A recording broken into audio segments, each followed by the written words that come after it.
What if a simple tax on imported goods could reshape an entire economy, revive local industries, or even shift global political power? That's the promise and the controversy of tariffs.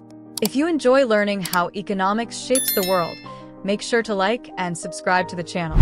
Tariffs are essentially taxes on imported goods paid by the businesses that bring them into a country. The goal? Make foreign products more expensive, so consumers are more likely to buy domestic alternatives. It's a strategy nations have used for centuries, and one that the US is now bringing back in a big way. After decades of promoting free trade and lowering tariffs, the United States is shifting course.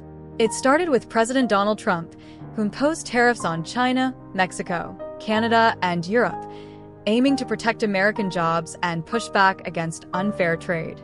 Then President Joe Biden came in, and instead of rolling them back, he kept many in place and added more. His focus? Strategic industries like steel, semiconductors, and electric vehicles, seen as vital for the country's economic future.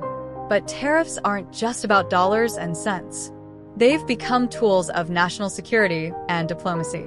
Trump used them to pressure countries on immigration and even raised tariffs in disputes like the one with Denmark over Greenland.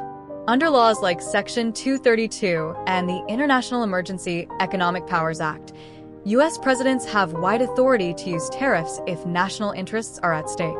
Not everyone agrees with this approach. Critics argue that tariffs raise prices for consumers, hurt international relationships, and risk retaliation.